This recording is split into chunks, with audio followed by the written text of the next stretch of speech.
It begins with fire, an enemy unlike any other in the long struggle of the Second World War. As Allied soldiers stormed the beaches of Normandy and advanced through Europe, another quiet but deadly front emerged thousands of miles away across the forests of the Pacific Northwest. In 1944 and 1945, Japan launched a strange and terrifying new weapon: the Fugo fire balloons, giant hydrogen-filled spheres carrying incendiary bombs, designed to ride the jet stream across the Pacific and ignite America's forests, farms, and towns. Their goal: to spread chaos, to burn the land, and to shake morale. And to face this hidden threat, the U.S. Army turned to an unlikely group of heroes, the all-black 555th Parachute Infantry Battalion, known to history as the Triple Nickels, or simply the Smoke Jumpers. These men were pioneers, formed in the shadow of segregation, trained in the rigid confines of a still segregated army. They carried the burden of proving that African-American soldiers could serve with the same skill, courage, and honor as any other. They were paratroopers trained for airborne assaults, but instead of dropping behind enemy lines in Europe, they would be asked to leap into roaring infernos at home. The mission was unprecedented. For the first time in American history, paratroopers would jump not into battlefields of guns and artillery, but into burning forests where towering flames replaced machine guns, collapsing trees replaced artillery shells, and smoke suffocation became the silent killer. The story of the 555th begins in 1943. At Fort Benning, Georgia, the Army authorized the creation of its first all-black parachute unit. The men who volunteered faced skepticism, prejudice, and the constant expectation of failure. They trained harder than most, knowing that the eyes of the Army, and of history itself, were upon them.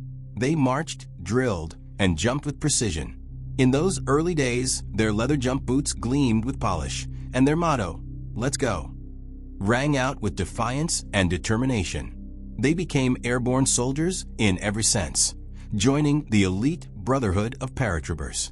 But the war had a different role for them. By late 1944, the Japanese fire balloons began landing across the western United States, from California to Montana. Thousands were launched, each carrying bombs that could spark wildfires across America's vast woodlands. The Army feared disaster, fires that could consume towns, destroy farms, or divert resources from the front lines abroad. The call went out, and the 555th Parachute Infantry Battalion was reassigned. Their mission: to become smoke jumpers, dropping into wildfires ignited by enemy weapons.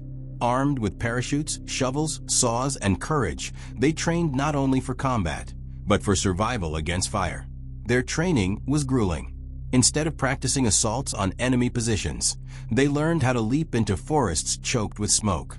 They studied how to control fire lines, how to dig trenches against advancing flames, how to rescue each other when parachutes snagged in burning trees. The Army sent them west to Pendleton, Oregon, where their barracks became the launching point for a new kind of war. Soon, the Triple Nickels were leaping from C-47 aircraft into infernos. The jump was unlike anything they had done before.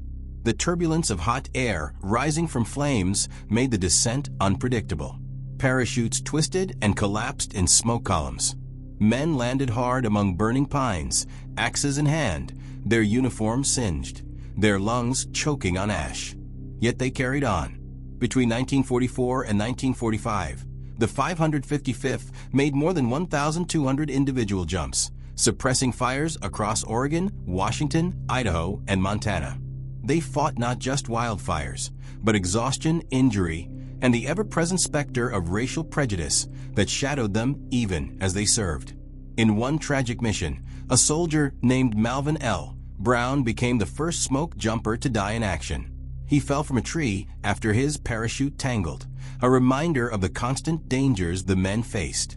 Yet they pressed forward, carrying on his memory, proving their worth again and again.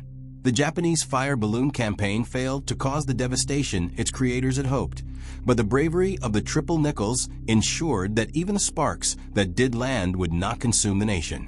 Their contribution was invisible to most Americans at the time, but its impact was profound. They stood watch against a hidden weapon, guarding the home front with the same determination their brothers showed on foreign battlefields. They showed that courage was not defined by the color of a man's skin, but by his willingness to step forward, to leap into danger when called. The legacy of the 555th reaches beyond fire and war. Their service paved the way for the desegregation of the U.S. Armed Forces in 1948.